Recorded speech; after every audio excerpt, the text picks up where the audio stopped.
Welcome to the Tek Torrent Podcast, everyone. Sorry about all the issues. We tested everything earlier, but these things crop up on you like no one knows.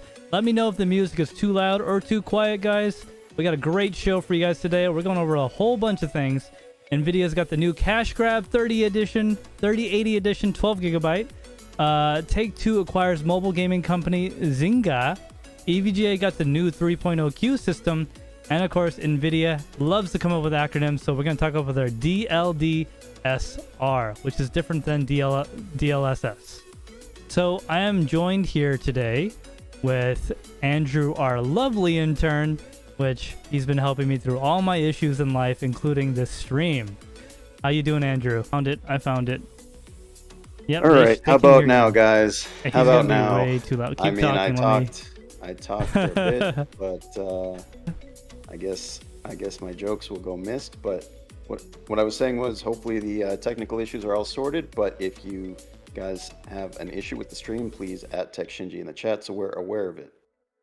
Yes. I have fixed his audio, so it should be crystal clear. I know that because I can hear him too.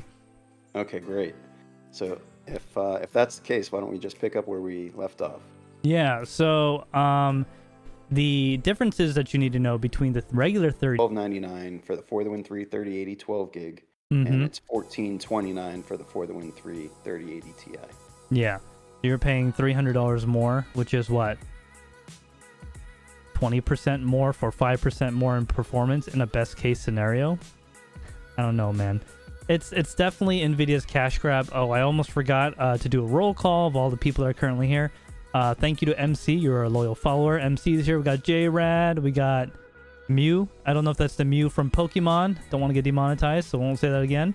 Techman TY. Welcome, Golden Wolf. How you doing, man? Thanks for joining the server. I saw you come in today. Red Llama Crypto. How you doing? He's my Halo Infinite buddy because Andrew won't play with me. We got Robert Conwell. We got Matador. Never seen you before. How you doing, man? We got that idiot Mastermind Crypto that got fired a while back. He got replaced with intern Andrew, if you guys haven't noticed.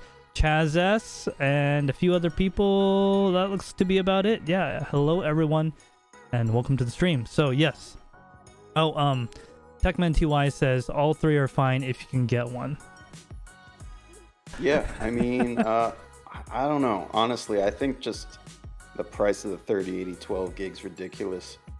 Like $400 extra for 2 gigs of RAM for the Win 3 at least. So you go from like $919 for the Win 3 Ultra 3080, and then you go to $1299 for the 12 gig 3080 for the Win 3 Ultra. I mean, $400 is a lot of money. Yeah. For not a lot of performance, and we're talking like a 40% price increase. Percentage-wise, that's just crazy. I just don't. Okay, so like obviously, we all know what Nvidia is doing. It's not a secret. Okay, if it exists, people will buy it, especially if it has the number 3 in it in the series number. So, I mean, it's really sad. Yeah.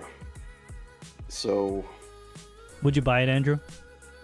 I would not buy it. I had the opportunity to buy it, and I did not buy it. Can you say that again? You had the opportunity to buy it and you passed on it?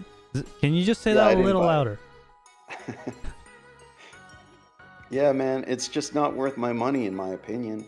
It's not a card that I want to have in my collection. I just don't see the advantage of it.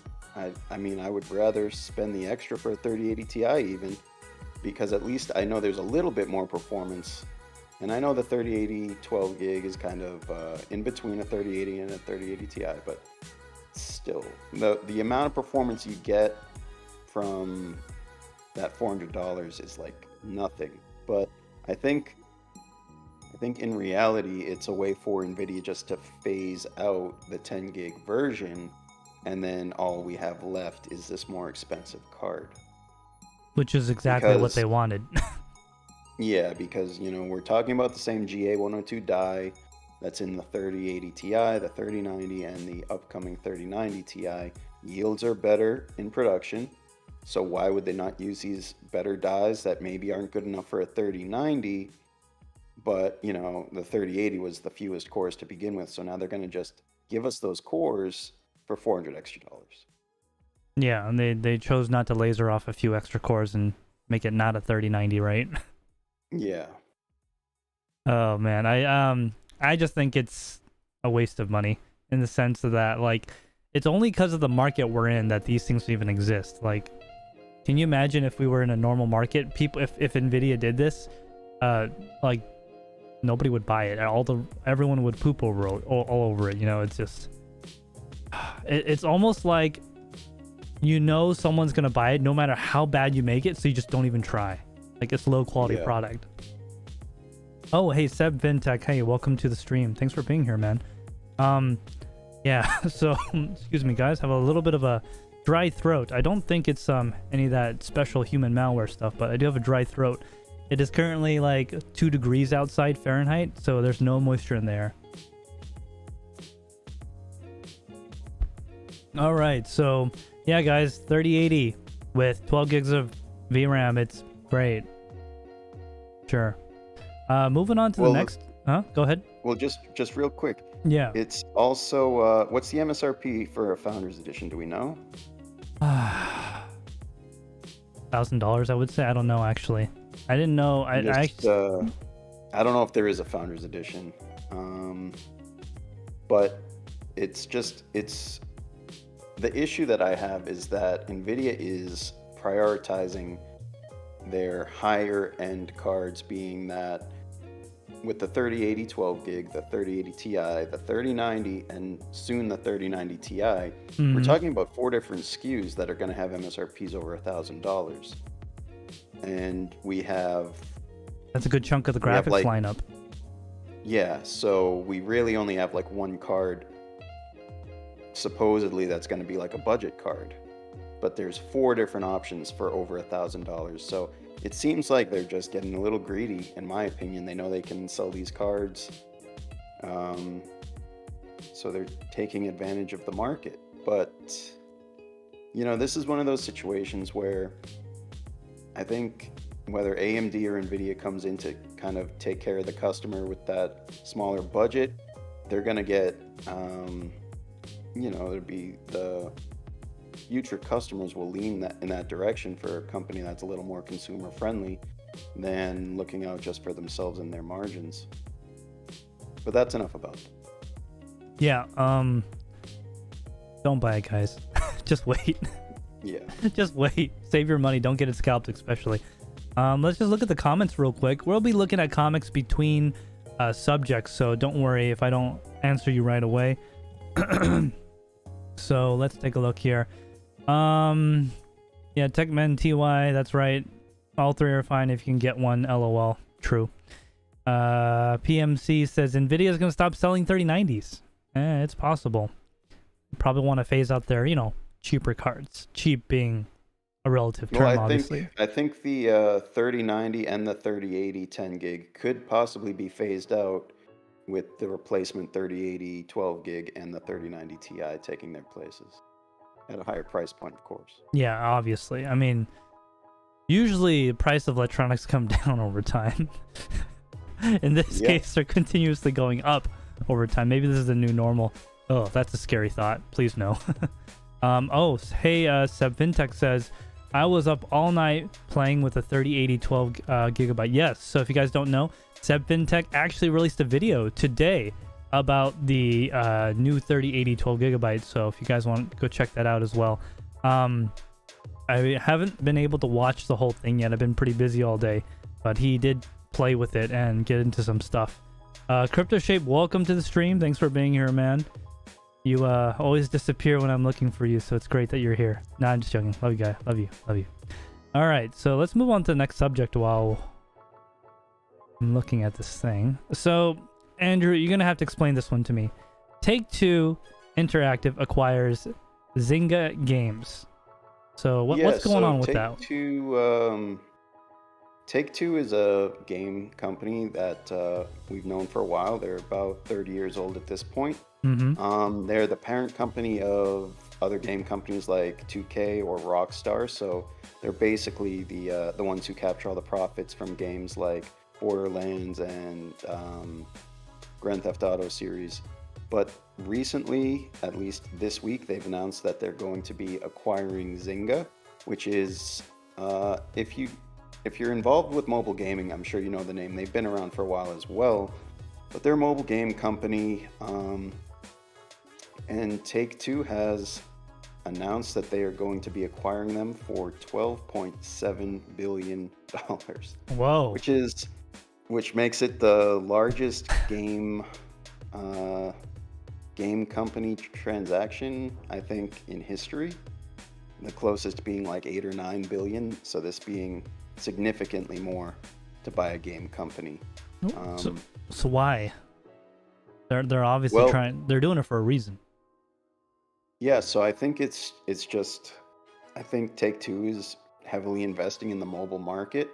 Maybe they're seeing trends that, people are doing a lot more on phones now. It's more accessible because everyone has a phone. Not everyone can get an Xbox or a PlayStation or a gaming GPU. So Unless they have money. I think the mobile market is booming regardless of that, though. So going forward, Take-Two is just investing in their own future by acquiring this company that's already been doing mobile gaming for decades. And, well, I'm personally not much of a mobile gamer, but I think mobile gaming in general is something that we're going to see more of, especially after this acquisition. I think we could start to see things like AAA games having mobile versions, whether or not they're the same game or not. Enabling crossplay would be a possibility, or even just having a mobile element of a game and integrating it into a mainstream game. So Grand Theft Auto on your phone could be possible, potentially. But I think it's a really big deal that a company like Take-Two is investing in this market, because they have enough pull in the industry to sort of not just follow along with the trend, but kind of set it. So if they start moving a lot of their resources into producing mobile games, I think that's going to be something we see a lot more of.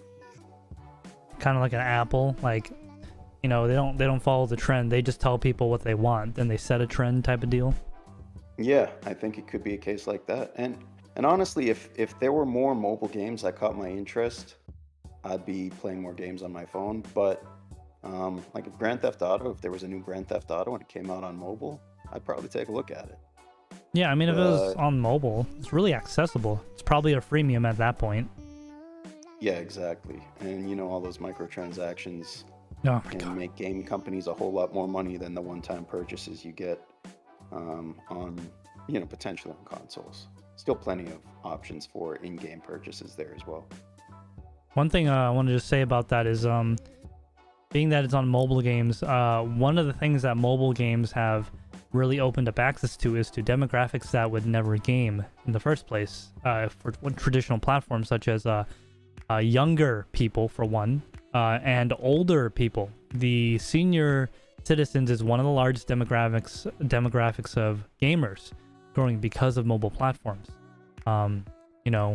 We want your grandma to play these, gambling games online and sell, gamble away her life savings. That way the big companies can get it.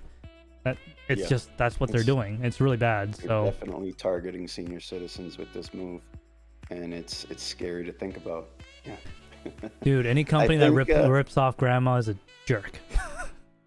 I think part of it is, like, we grew up with Game Boys and what was that? I forget the Sega one. But maybe the big one, yeah. Yeah, and the generation after, PlayStation Portable and stuff like that. We have some interesting new mobile gaming devices coming out, but as far as what kids are exposed to, they're getting phones at a younger age. They're probably exposed to mobile gaming before anything else. So I think with that, it's a huge audience and a growing audience. So I think the move makes a lot of sense, despite being one of the most costly transactions, at least in recent times. $13 billion for any company is a large sum of money. It's a good chunk of change for sure. I mean, that's Yeah. what? That's 10% of what Apple has in cash. So Yeah. So, Yeah, I don't know if Take-Two might have had to take a loan out for this one. probably like, yeah, hey Apple, can we just borrow like, $14 billion? We'll give it back in like a year when all these senior citizens buy our games. Yeah.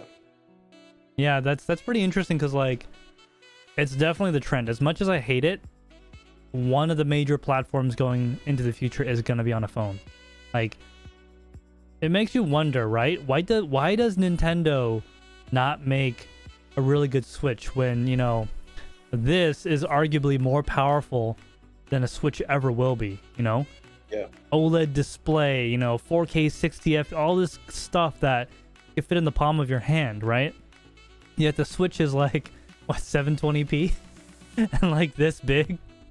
So Yeah, I mean, I think with the amount of power in modern phones, they could absolutely do better to leverage the performance from a mobile device and make games that, they're not going to look as good as if you're playing it on a 3090, but there's no reason why a modern phone couldn't play, a 5-year-old title at this point. that's right. It just needs to be optimized and configured appropriately to handle whatever the OS is going to be, iOS or Android. But I don't know. I think if anyone could make mobile gaming more interesting for people who aren't already in the mobile gaming space, Take-Two could do that because they kind of have their hand in a lot of other things with other game companies already. Yeah, I mean, I personally never heard of them, but I'm pretty, excuse me, I'm pretty sure that they're big, they're doing a purchase like this. It's crazy. What, Take-Two? Yeah. Well, they own Rockstar and they own 2K.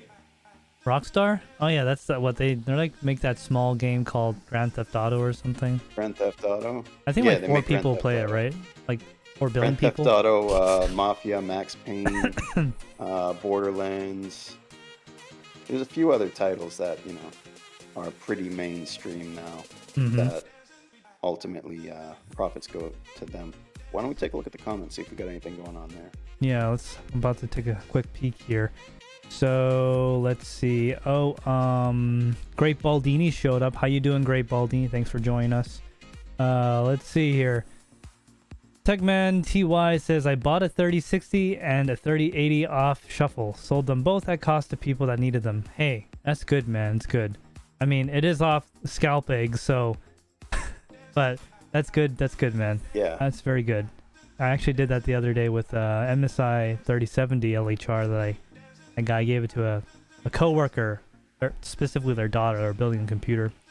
Let's see.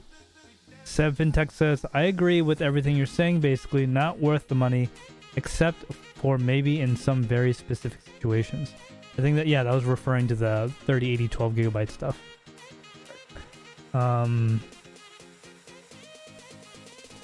Techman TY says, Great Baldini, chillin'. Yeah. So, yeah, that's going to be interesting because the direction the gaming industry is going is it's not going to stop. It's going to continue this way whether we like it or not. So moving on to Honestly, our next... Yeah, go ahead. I think we're going to see a lot of changes in the next few years with technology in general. We've got, metaverse stuff, mobile gaming, VR, augmented reality. I think a lot of things are going to change. And, something like mobile gaming could easily find its way into like a VR headset that's more attainable, that doesn't require a dedicated gaming computer. That might just be something that people look at as like an alternative to game consoles in the near future. So yeah, we'll keep an eye on that. Yeah, I mean, it is something. At least that's how I got into computers, was gaming. So this is definitely something we'll be keeping an eye on because it's going to really affect the gaming industry. So if you don't have anything else, Andrew, I'm going to move on to our next topic, which is the topic I really want to talk about this week is EVGA's new Q 3.0 system. So for those of you that don't know, EVGA has released a new Q system. So it's like your credit score. The more money you have, the better you are in life. Just the way it works. Don't know what to tell you. But I'm joking. That's not exactly how it works. But let me just go over the highlights. So the new 3.0 Q system Let me just explain. So the first queue was you go click on the auto notify and you'll be notified when it's in stock. Second time around, the second 2.0 queue system was you could only be notified for 2 cards, and that's it, indefinitely. This new system has done away with basically everything from before, but now it's based on a score. So this is how it's tiered in the hierarchy of the like your priority level. So the first thing, there's 3 parts. So the first thing is your score.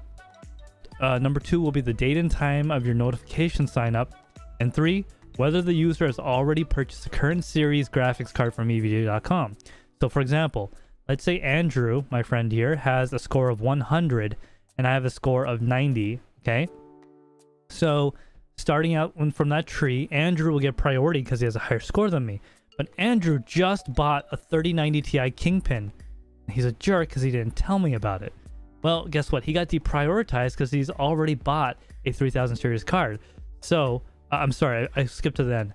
Let's say we both entered the auto notify and I entered it like close to the same time. EVGA has said they're going to use that time as like a tie break, but not really more than that. It's mostly dependent on the score. So at the end, the third part, well, he's already bought a 3000 series card and I have not, allegedly. So I would have priority and I would get that auto notify queue item. After all those people have been cleared up, then it will go to the people with the score. And after that, it'll go to the people that enter the auto notify at a certain time. So I know that's all a bit confusing, but I'm going to get real in depth into it. I just want to give Andrew a moment to respond to that so far. Yeah, I mean, I sort of don't understand the score system. You know, they don't really tell you what influences your score exactly. They don't give you, you know, it sounds like whoever spends the most money at EVGA has a higher score. That's not necessarily the people who need to get their hands on GPUs. Yeah. So when I heard about it, I'm like, oh, so they're going to be basically prioritizing people who haven't bought GPUs from EVGA. And it turns out it seems to be the opposite, which is interesting. You know, like if I've bought, and I think they said that quantity limitation. Yeah, one. Prioritizing who gets one. I think it's per series. It's not per chipset. Generation. Yeah. Right. So if you buy 130, yeah. Mm-hmm. Yeah.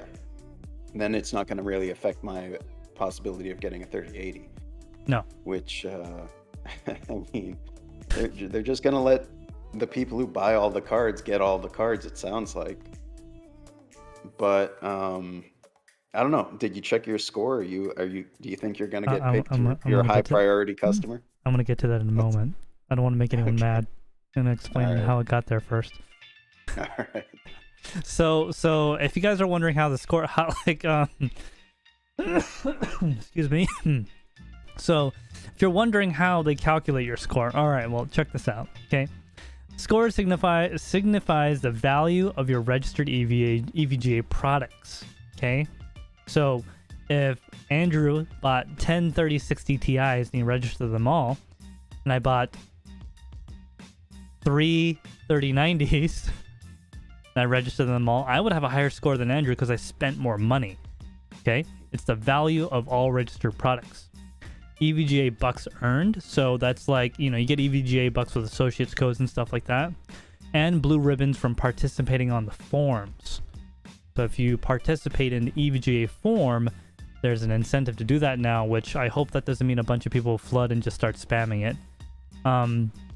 So if you have a bunch of cards or, you know, products, so it's cards and power supplies and stuff like that, it's all EVGA products. If you don't have them registered yet, I recommend you do that because I'll bump up your score. Now, the next part of this is the elite status. Some products will only be available to elite members. So what they get is the graphics card notification queue separate from all other products. And the EVGA elite members get 24-hour like notification to get into the auto notify, because it's no longer a notification to buy. It's a notification to get into the queue to buy. So basically it works like this. Your score will be higher if you have spent more money with EVGA. That's it. Now, the length of time you've been there, they don't really seem to follow that as much other than your participation in the forums. Also, if I bought a bunch of power supplies, keyboards, cards, whatever, that would give me a higher number. Now, if I already bought 3000 series cards, then someone else that is in a similar score to me will get priority because I'll get deprioritized. But I'll still have a higher priority than someone just coming in with a low score. If that makes sense. Yeah, so I'm really curious, like, if it puts you in like a pool, like if you have a range of this to this for your score, like it would make sense if they had, like, if you have between 1,000 and 2,000 as your score, that they could pick randomly from that pool. And if you have a score between 500 and 1,000, then they could pick randomly from that pool. But it seems like they're just like, if you're in this upper pool, you have priority over all the other people. Yep. That is exactly how it is. Something just fell over here. I don't know what it was. I'm sure I'll find out. It's a strange setup. Like, it seems to not be the best for the consumer that actually has been trying to get a GPU unsuccessfully for the past over a year, right? No, it's not. It's basically rewarding people that have somehow acquired a lot of GPUs. Yeah. Like, I wish it was allegedly. I wish it was like, okay, if every 3000 series card you have less, like, not score, but less priority. So if I have 10, I'm 10 levels down. If I have 30, I'm 30 levels down. So the more I have, it should be lower. When I heard about the new queue, I was like, oh, that must be how it works. If you bought, a 3090, a 3080, a 3070, and a 3060 Ti, they're not going to let you buy any of those. But that's not the case. They're like, here, have some more. Yeah, exactly. I think that that deprioritization of, if you buy one, what is that? That lasts a month, right? They haven't said exactly how long it lasts or how it's applied, but it does say that if it's a recent series card, you get deprioritized. That's the exact quote. Right. So we'll see. Well, we'll see. So I'm gonna get to the part that's gonna make everyone mad. So what is Shinji's score? Well, I mean, I'll get to that in a moment. It's private information, right? You're asking me for, like, my credit score, man. I have been an EVGA elite member for quite some time, several years before basically the end of the last bull run in 17, 18, right around there. And I've been buying cards from EVGA for before that even. And I think I've bought probably 28 power supplies from them over the years. And around 37 cards. Of half of them are maybe 3000 series, allegedly. So with all that, my score is 120. Now, you might go, that's not a lot or whatever, but if you look at the forums, most people on average have a score under 10. And they all have like 1 to 3 cards. So if you have no cards, you have like 8, 5, some people in the 20s. I can't even imagine. If you have a score under 10, like if someone has a score under 10 and someone like you has a score over 100, it just seems like good luck, Chuck. Those people with a 10 have like no chance. Well, that's the thing. What level of deprioritization do I get for having so many cards? Right? Right. I mean, if it was something like, if they like took a snapshot of when the crypto price was high and when the cards were bought, and they just like said, okay, you don't get any more, like, that would make the most sense to me, at least, because, I mean, let's face it, all those filthy miners are the ones buying all these cards and taking us from gamers, Yeah. And if you guys are still with us following along, you can check your EVGA score by going to evga.com, logging into your account. Under My EVGA, there's a sub header that is also called My EVGA, and that should show your score right there. Yep, and just if it's confusing, just click on My EVGA until you get to it. The excuse me, the screen itself is in like orange text on a black background, and it kind of looks like the old school computer terminals. but that's where your score is displayed. It's not like highlighted or anything. It's just like in a block of text with other information. Yeah, so let's see what's going on in the chat. Yeah, let's take a look here. Let's see. Crypto Shape says, I think intern Andrew should grow his hair out like TekShinji. His facial hair, right?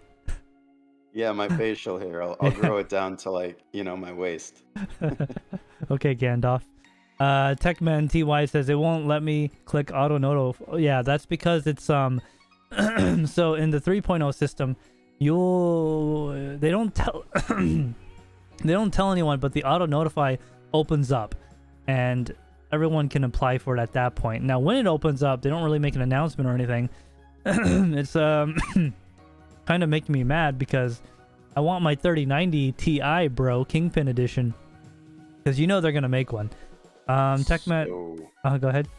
Just with that. Yep, let me go get some water while you're doing that. All right.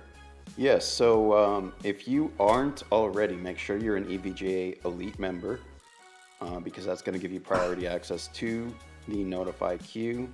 At least it has in the past.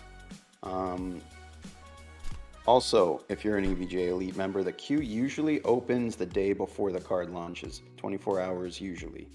So in the case of the 3080 12 gig, that auto notify program and the page listings for those two cards, the XC3 and the For the Win 3 3080 12 gig, those opened up around 9 a.m. Eastern, I believe. Mm-hmm. For 3 hours, actually. Yeah. So if you're looking for a card in the future that hasn't been released yet, like let's say a 3050 that's supposed to come out January 27th, I believe, you should be looking to get in that notify queue the morning of January 26th, most likely. Especially if you're a 24-hour Elite member. That's what I mean. Yeah, you need to be an Elite member if you want a chance to get, priority placement in the queue. How do you become an Elite member, Andrew? There are several ways. You should go to the EVGA Elite webpage to see the different ways, but it can be anything from posting on their forum to registering a certain number of products. Mm-hmm. I believe it's only one product. It might be two. But if you have an EVGA power supply or an EVGA graphics card, you're probably already eligible for Elite status if you haven't already claimed it. That is correct. And I think you can register your products and not claim it. So you want to make sure you go to the EVGA Elite page and say, sign me up for EVGA Elite. And you get the spin to win too, right? You get the spin to win. That's the best part. 5% off coupon code. Hey man, you might win a t-shirt. Who knows? That's what I want, a coupon code. Some lucky person got 30% off any purchase at evga.com. That was nice. That's one of the best ones. I think the best is 40, which is huge. But wait a second. I think that's only for like not GPUs, right? In my experience, it works on GPUs. But they might have changed that policy. I know. I think it's the 5% coupon that doesn't work on GPUs, so they really stick it to you on that one. But I think the higher percentage coupons work on GPUs. Yeah, so that's how the new 3.0 system works. I have a pretty high score, but then again, I've been there for 5 years, and I checked. Okay, just to be clear, I don't have all this stuff anymore. About half my inventory either got sold to a client or whatever. I don't have it, okay? Over the last 5 years, I spent about $37,000 at EVGA. So $37,000 will get you, 120 credit score there. I guess that's what it costs, right? Wow. Oh my god. Yeah, so let's read the chat before we go on to the next subject. Yeah, so Matador says his score is 0. He has two 3070 Ti's registered.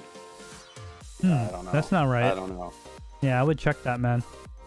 He might. I don't know. Matador, either way, make sure you're signed up for Elite. That's going to help your chances of getting anything in the notify queue.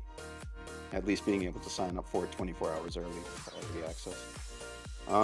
One ducking miner says he has about 14 EVGA power supplies and I think 8 to 10 EVGA GPUs. I think it's time to register all of them to EVGA. Absolutely. And Matador, make sure your cards. Oh yeah, you said your cards are registered. I'm not sure if the system is still kind of populating information or not. And I'm not sure exactly. Like, unfortunately, they don't tell you. You know, if you register a 3090, you'll get this many points. They don't say that. They just kind of Yeah, say, they're not disclosing. They just give you a number, and you don't know how exactly they came to it, but it's a mystery at this point. So I think you should have more than 0, though. So maybe read on the forums what if anyone else has a 0 and they found a solution or explanation for that. Great Baldini says, drink some water. And he also says, I'm not elite. Hey man, That's because some of us are and some of us aren't. Yeah, you gotta get good, bro. Just the way the world works. Some people are better than others, you know? And just joking. We love you, Great Baldini. just for clarification, Techman, is it TY or is it Techman Ty? I think it's Ty. I think Is it Ty? I feel like we've had this conversation before. I think it could be Ty in this case. So One Ducking Miner says he had a 3060 on there already, but wasn't elite, and now he is. Great. Crypto Shape says, do they count B stock on score? No, they do not. I can confirm they do not. Are you sure? Yes, I am sure. I read that. It does not. So B stock items are excluded. So you read it on the internet. It must be true. No, it's Okay. in their. It's in their stuff. It's in the. Hold on. I'll let you get that. Okay, while I'm doing that, I'll keep reading comments. Yeah. MC says he always gets the 5. One Ducky Miner says I got 5% off anything non-GPU. I'm sorry to hear that, man. That's like the worst prize. Matador says, how is it possible my score is 0? I am also elite.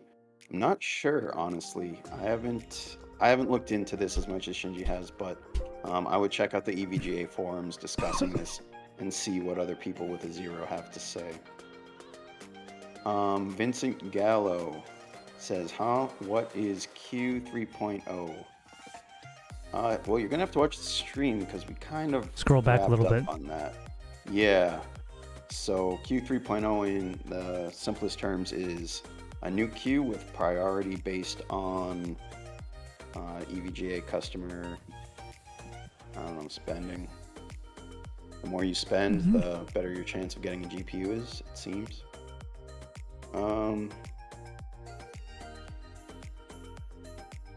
Yeah. Okay, so I might have misstated the score thing because I do remember seeing it. So recertified refurbished is what?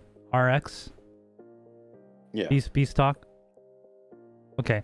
So you're correct and I'm also wrong. And that's the only time I'm going to say that. Because I did We'll read see it. about that. Okay, so B stock, recertified, or R-L, this is very curious, products do not... R-L is also B stock. Yes. Products do not use the auto-notify queue and continue to be first come, first served. So there is no specific text that says they don't count towards your score. But the queue then I is would only... imagine it counts to your score because you're spending money at EVGA, and I think that seems to be what they're... That's the thing. That I think it's that. That's all it is. Yeah. The more money you spend, the higher your score. Which is very unfortunate because that means the people that... Remember, you don't have to buy it from EVGA. You just have to register it. So, if anybody wants, if anybody wants, I'll unregister all my 3090s and auction off the serial numbers for you to register to improve your score. It's only $100 a serial number. Yeah, do it as a service. It's $100 a month. Oh my god, yeah. And if you stop paying, I'll just contact EVGA saying that serial number was stolen. Interesting. Yeah, I'm curious how they're going to do it. I'm not sure, man. I'm not sure if it's about registering the cards or if you actually buy them because, what's to keep people from doing that kind of abusing the system?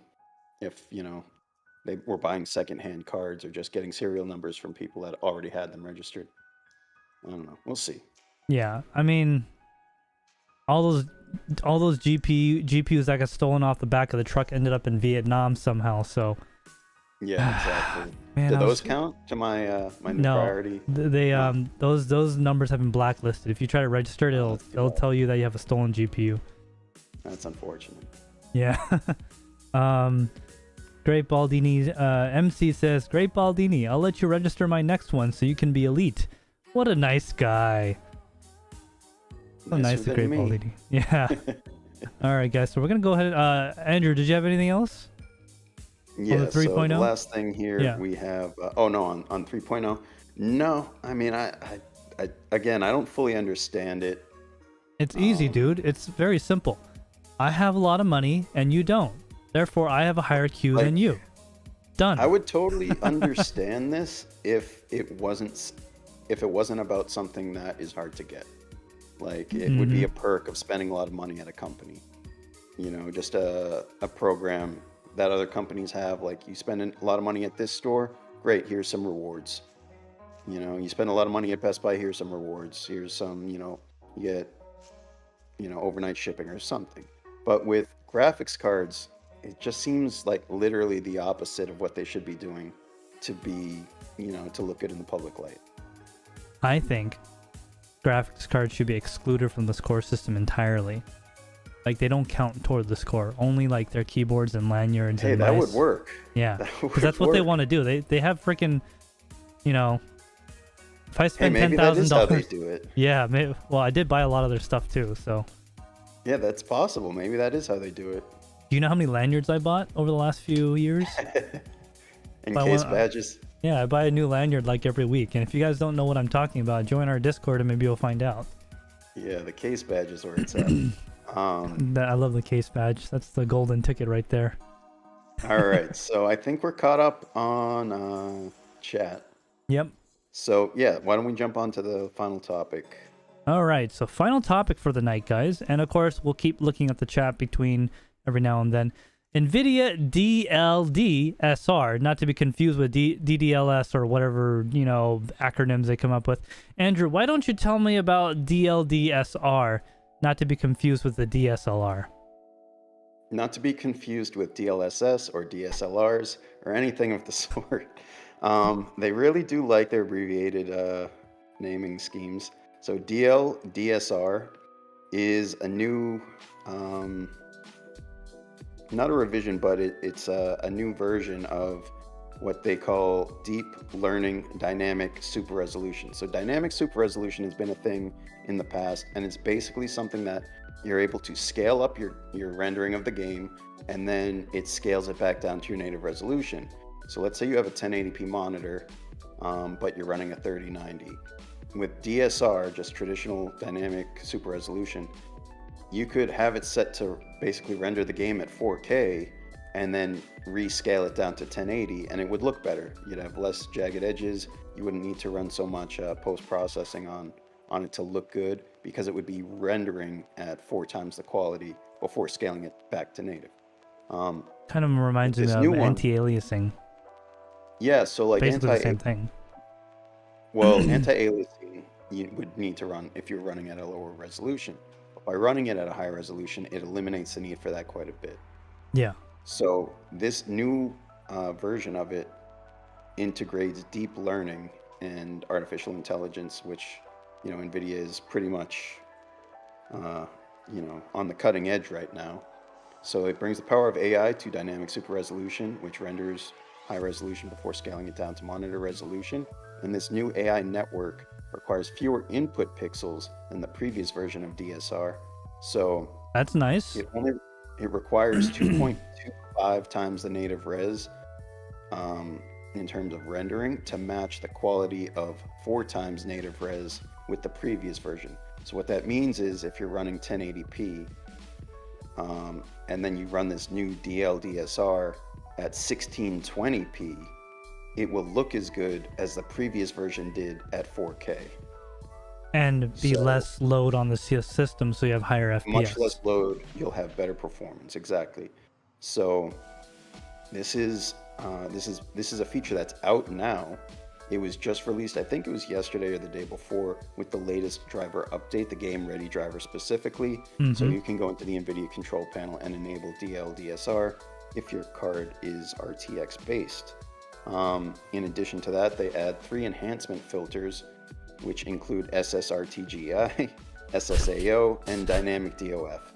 So we all know what those are. That so dynamic DOF, though, it's thick. Yeah. So I will go over these. So SSRTGI, which it's kind of a long name, but it makes sense. So screen space ray traced global illumination. So basically, it's a filter. So I'll get into why that matters, but screen space ray traced global illumination basically is a filter that is using AI to kind of figure out what the scene is and use those ray tracing cores to enable global illumination in a game that wouldn't otherwise have it. So this enhances the lighting and the shadows in the game. SSAO is screen space ambient occlusion, which emphasizes the appearance of shadows near the intersection of 3D objects, again using artificial intelligence to sort of recognize where that should be happening. And dynamic DOF, or depth of field, creates blur based on proximity of objects within the scene to create cinematic and suspenseful feel during gameplay. So again, using AI. So if you're playing a game and you're running around outside and there's a car in front of you or whatever, it's going to use AI to say, okay, that car is close and that building behind it's further away, and make a blur mask essentially for the building and not the car. And it'll apply this in real time, and with that kind of make a different game. So they're marketing this as sort of a way to play old games. And when you turn on these filters and the DLDSR and up the resolution and then scale it back down and have these filters like screen space, ray tracing, global illumination, and dynamic depth of field, it's going to be like playing a remastered version, more or less. I mean, they say that it's a remastered experience. So, well, I mean, we've already seen examples. It looks pretty good. Yeah, so if you wanted to show an example of that, Nvidia did have a sample where you could, use a slider to see the difference in an older game. Yeah, and if you guys are listening to this after the fact podcast style, you want to come back to this chapter in a little bit. It's going to be chaptered in the future, and you can just click to the part and see it on screen because we're going to show it live right now. So right now we are on Nvidia's website. This is for the let me get this right here. The DLDSR 2.5x plus SSRTGI filter. So this is the original, okay? And then you can see the really big difference for not that much more computational power. Yeah, so the big thing you're seeing here is shadow quality, almost lighting. It's almost like there's ray tracing, but not that type of ray tracing. Well, it's AI-based ray tracing, essentially. So, yeah, like there's way more dynamic range. Yeah, you can see it a lot through the glass and the ceiling in that next room, where it goes from like no detail, like no difference in lighting, to much more realistic shadows. And also that uses the DLDSR, which is a way of basically upscaling it. So that, older games only have so much texture quality. So by upscaling it with AI, it can sort of predict what it should look like if it were higher quality and then give you that experience.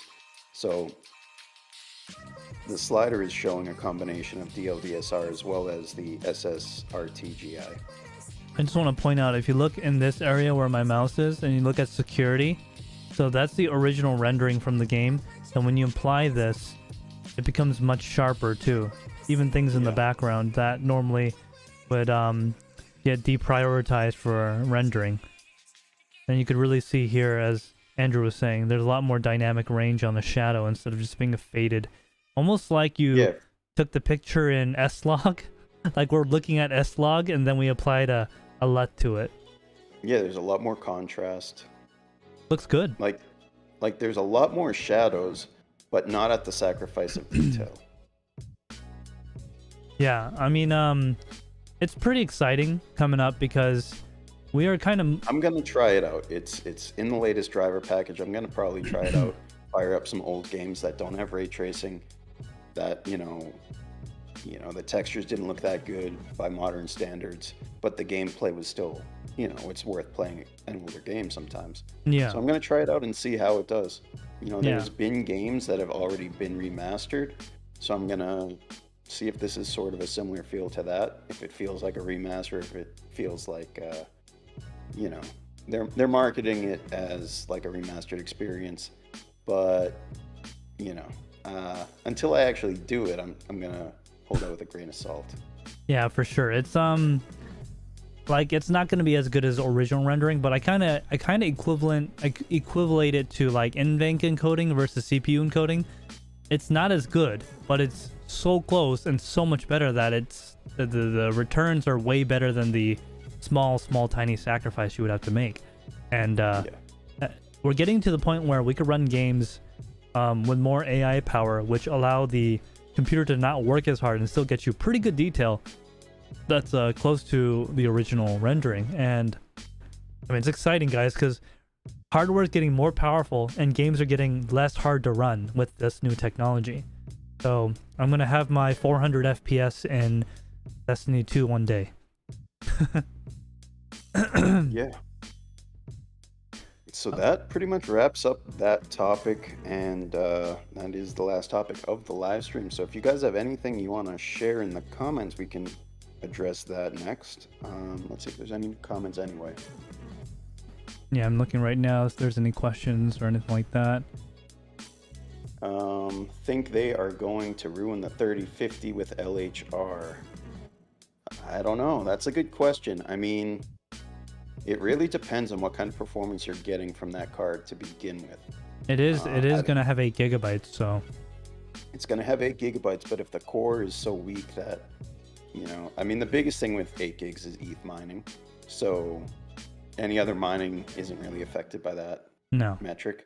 So yeah, honestly, I'm not sure if they're going to LHR it or not. I would imagine if it were to get more than like 30 mega hash, then they would LHR it.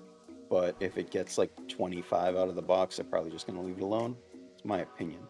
Memory bandwidth on it's pretty low, so I mean, honestly, the 3050 and every variant of that is probably going to be the new potato GPU that you just put in your computer to turn it on. Like, it's not that good.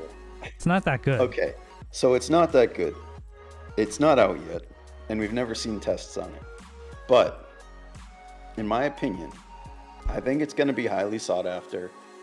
If it offers like 2060 super performance in gaming, that's not a bad experience. I think it'll be like a 1060, maybe.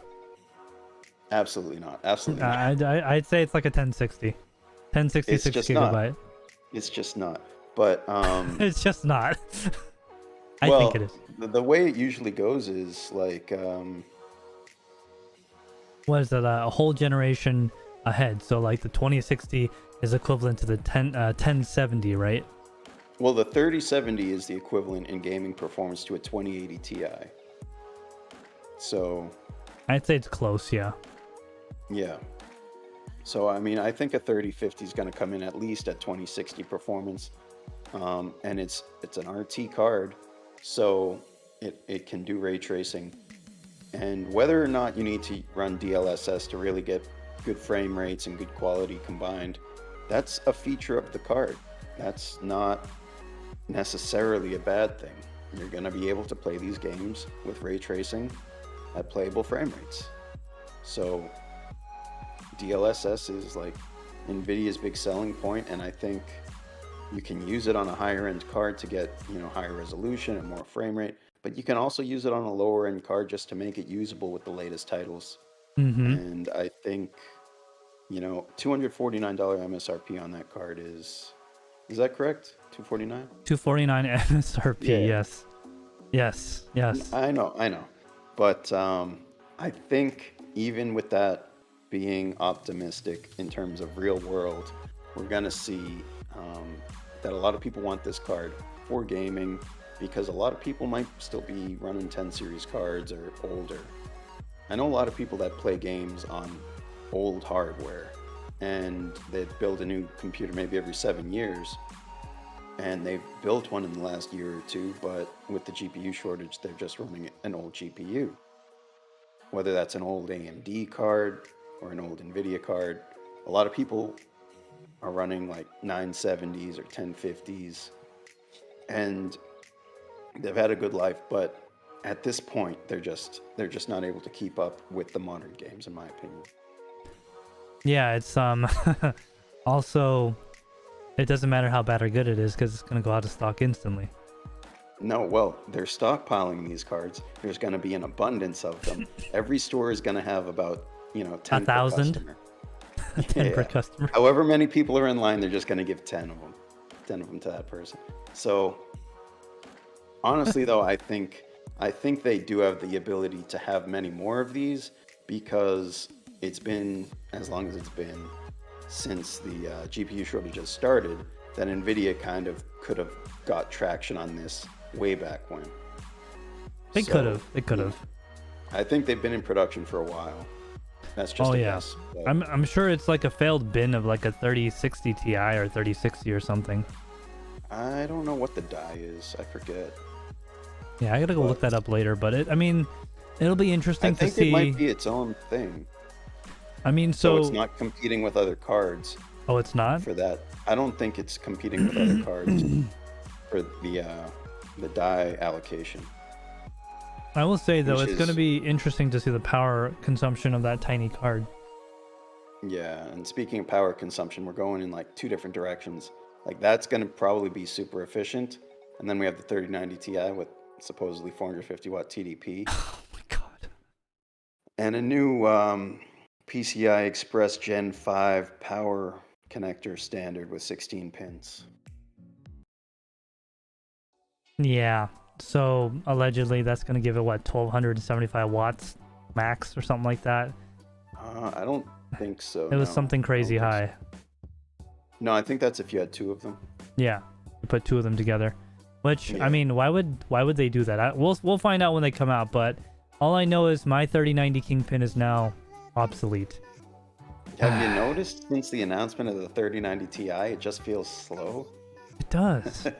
I mean, like, I got two of them right here, Kingpins, obviously, and I don't know, it just doesn't have that edge anymore. I feel like when I'm, playing video games, I'm just not getting headshots as well. It has nothing to do with the fact that I may or may not suck at them, but it's obviously the hardware. Obviously. Yeah, it would be good to just upgrade it and, at least At least I know I won't be obsolete anymore. Exactly. So with that, guys, we're going to be going to the ending portion of the stream. If anyone has any last questions for us, please let us know in the live chat, because this is our first live stream of the podcast, and every podcast going forward will be live at the same time, 6 p.m. Eastern Standard Time every week here, every Saturday. We might change that up a little bit depending on feedback, if you guys like or dislike this time.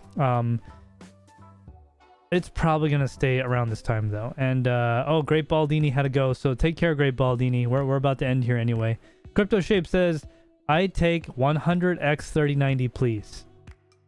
Wow. Let me just calculate the power consumption. I think we can come up with about 100 of those between the two of us, right? I think so.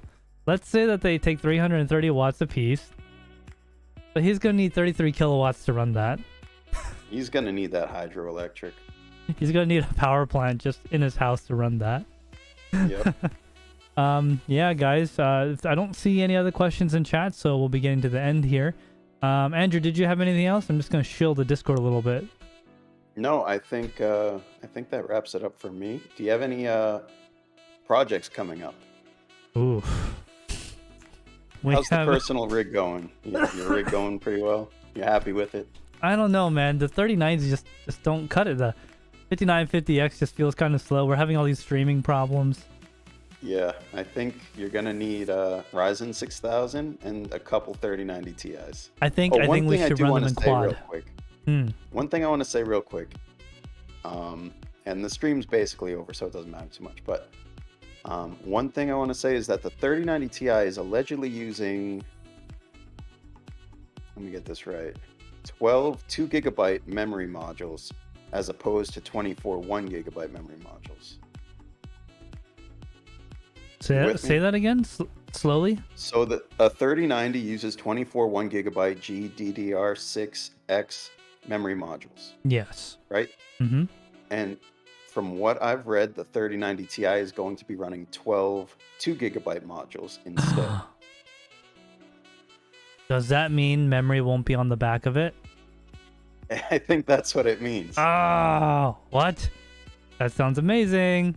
Unless they come out with the 3090 Ti Plus with 48 gigabytes. No. It's going to be the 3090 Ti Super. Okay. The Ti Super Plus for the Win Ultra. For the Win Ultra limited edition Kingpin. Oh, hey, Taines. What's up, man? Thanks for coming to the stream. It's at the very end, but these things are recorded. These things are recorded, so you can watch at a later time if you like. Absolutely. Yeah, dude. I want a 3090 Ti Kingpin. I will sell 2 Kingpins to get one of those. So. See, I think the generation after that, or the flagship card after that, is going to be really exceptional. This is more of just like the next stepping stone, but I think the next one is going to be a leap. Elite? No, a leap. Like not just a leap, step. yeah. It's going to be a leap. Yeah. And part of that's going to be because so many people, due to no alternative, like the people who have bought GPUs, at least a good amount bought like 3080s, 3080 Ti's, 3090s, because that's what was available. Even though they didn't want to spend that much, they said, well, it's the only thing available. So for them to upgrade, they're going to need something truly impressive. Unless you just want the best all the time. Well, after I get my 3090 Ti, personal rig update is going to happen. We're going to take apart my test bench that you guys saw me make, and I am going to not do SLI going forward. So make sure you guys get subscribed and stay tuned for that coming up, because the Mora will still be used, the giant monster radiator, but we're going to change things up a little bit. It's going to be a little bit more traditional, a little bit less exotic, but I have found doing dual 3090s, Kingpins especially, in SLI is just causing more problems past baseline than it's worth. So yeah. I think SLI is truly dead. Just like mining. Yeah, it really is. I think SLI was only relevant for the first few years of its existence, in my opinion. For cheap cards, too.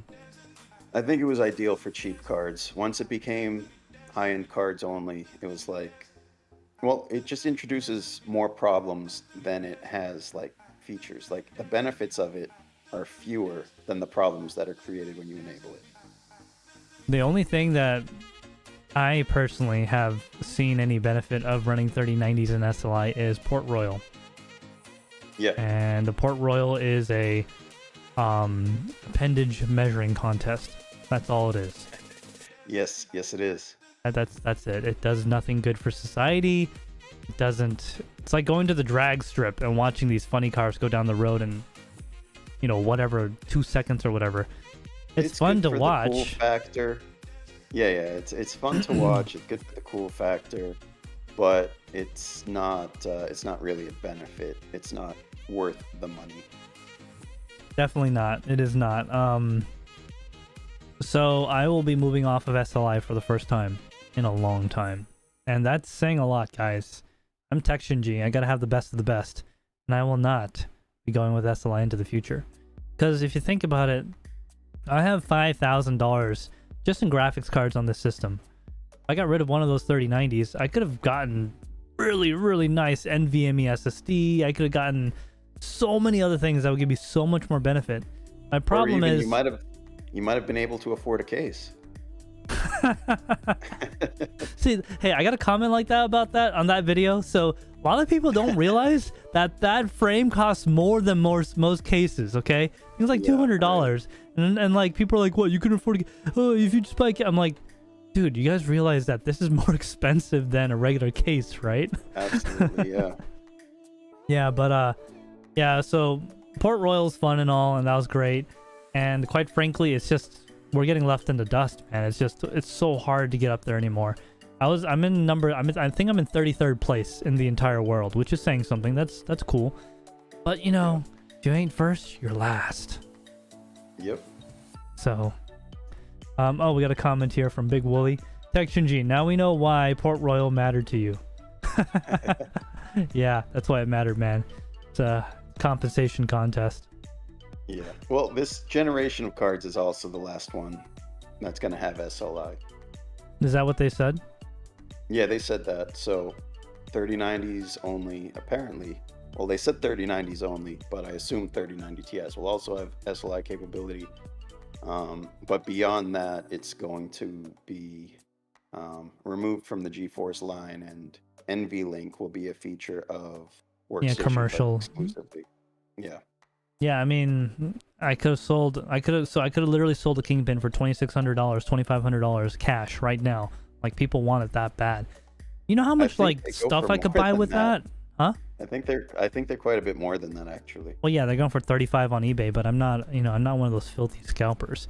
Anyways, if I would have just sold that, like, I could literally build a Threadripper system, like, to make some cool stuff. Excuse me. Yeah, it's just, don't worry, guys. I don't think it's COVID or anything. The air here has been really dry. It is currently like 4 degrees outside, and the humidity is 0, so it's really dry. Get a humidifier. Yes, I have one. I gotta get out of the box. But yeah, guys. So I think that's it for this stream. Remember, what is it? Yeah, is there anything cool going on in the Discord? I don't know what you're. Oh, are we mentioning that thing? Oh, that. I wasn't even mentioning that. Oh, what are you mentioning? I was literally asking, is there anything cool going on in the Discord? Oh, dude, I want to. Okay, hold on, guys. You guys, who's here? We got 20 people here. All right, hold on. Let me show some stuff. I want to. This part's not on the docket here, but I want to show some of the pictures from our community. Oh, we have pictures from the community. Yeah. Excellent. So let's see. I'm in streamer mode, so I can show this safely. Let me do this. Okay. I'm going to transition to this screen right here. So, Andrew, can you still talk? I don't know. Can I? Yes, you can. All right. So, okay. I just want to show some cool stuff here. By the way, if you guys are wondering why it looks like that, it's because some components are missing. It doesn't look like that from them. Okay. All right. Well, there's like a cover or something. The cores look like that. The cores look like that. Yes. Yes. What's the FPI on this, by the way? It's pretty. Looks pretty thick. I have no idea. Yeah, it's not something that's easy to find specs for. It's kind of a unique product. You could just put a ruler up to it, right? No, that's not how it works. You need to read the spec sheet. Yeah, for sure. So how do you pronounce this guy's name? Bullseye Guard. Your text is too small, so. Okay, so this guy, I just want to show off his system. So he's got some monster GPU in here, and this is the EK Pro manifold kit. Okay, it's pretty cool. I like this thing. It's got the QD2 disconnects, and he's got a Threadripper type system. That's it's got the dual memory on both sides, but it's got that green motherboard. I don't think it's Threadripper. It's something. It's something X series. It might be Intel. Is this? Yeah, this is a Fractal Design 5 or something case, because I recognize it. I was gonna use this case. That's my old case. But I just wanted to point out if you look down here, that's a dual pump. It's nice. Featured that in my most recent video. We keep going up. There was something else I wanted to show. These guys. Oh yeah, this where is it? Did you send the picture with the dumb reservoir on the top? No. Oh, okay. I wanted to show that. And here's the other one. We'll get into that. So that's that same computer you guys saw, but with the motor on the outside. This is the same motor that I have in that video. If you guys watched it, it's the biggest radiator you never heard of. He has it outside like this on QDs, I think. Yeah, right there. That's pretty cool. And he has like on a board. So a lot of people wonder if this radiator is like efficient or whatever. This radiator actually, believe it or not, is actually not the best when it comes to density at dissipation. But it is the best at one thing that no other PC radiator can do. Low noise. Okay, the FPI on this thing is so low when fans turn on this. It's quite. I have mine running right now. You can't hear it. It's below room ambient. Yeah, like if you had room for three 420 millimeter radiators. There we go. It would be roughly the same performance, but it, like with the Mora, it's really nice that you have the ability to make it an external radiator. You free up all that room in your case. All that heat is away from your case, so all the components run a lot cooler. But it gives you that flexibility in terms of mounting options. I didn't personally see a use for it, but I do think you can do really cool things with that. Yeah, I mean, it's not to mention that the performance is, for a single radiator system, it's going to be unmatched. Yeah, I mean, like I said, I'm pulling 900 plus watts all day, and I can't even hear this thing. Tell me of any other system that'll do that. Crypto Shape says, is that a Honda radiator or Honda heater core? No, that's a Toyota heater core. They're basically the same size. All right, guys. Big Wooly says, ew, that green PCB. Yeah, I don't know what it is. It's something. K-Spec, hey, welcome, man. It's at the end of the stream, so you're going to have to roll back and watch it. It's funny. Everyone shows up at the end of the stream. We just don't want these to go on too long. We want to keep them at or around an hour. We've been going for a little while now. We had some technical difficulties. We ended up being like 10, 15 minutes late, but I think it worked out okay. Yeah, it's working out. We have to go in and figure out what's going on with everything. Okay, trust me, guys. You know, this is TekShinji. We tested everything down to the key, and it was fine.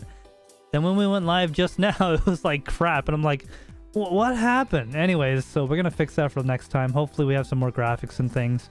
I will say though, if you guys watching right now are not in our Discord yet, you guys should come by because big things are going to be happening. We're just waiting to...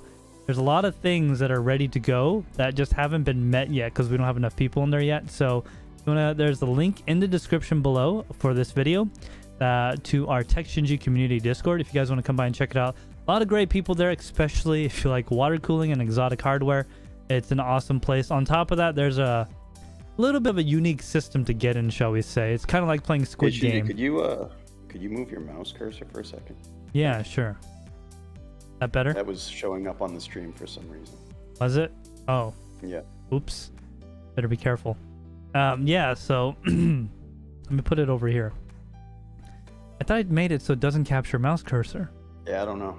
Okay, I'll have to fix that. Happened, to be honest. But yeah, definitely check out the Discord. It's going to be a chance for you guys to get a sneak peek on the topics for next week's podcast, as well as just be part of a fun community that likes talking about enthusiast hardware, gaming, all sorts of stuff.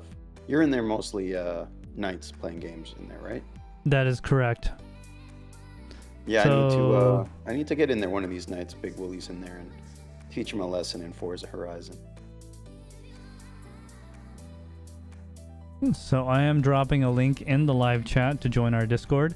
There is a little bit of a special Squid Game to get in, but if you are up for it, if you get in, trust me, it is worth it. Crypto Shape says, intern Andrew OnlyFans. Oof. People love them interns, huh? I mean, if people are willing to pay, anything's possible. So we'll see. Big Willie says he was poking you in the face with his cursor. Yeah, I didn't want anyone to think he was like picking my nose on the stream or anything. So. Yeah, because I actually can't see it. Not in that fashion, at least. Now that I know about that, I'm gonna fix that later. I'll put that in the bug fix. All right, guys, we've been going for almost an hour and a half, so we are gonna go ahead and end the stream, even though more people are joining. That's fine. We don't want these to be too long because we all know you have lives. By the way, guys, please join our Discord. I did drop a link in the live chat, so it is there. It's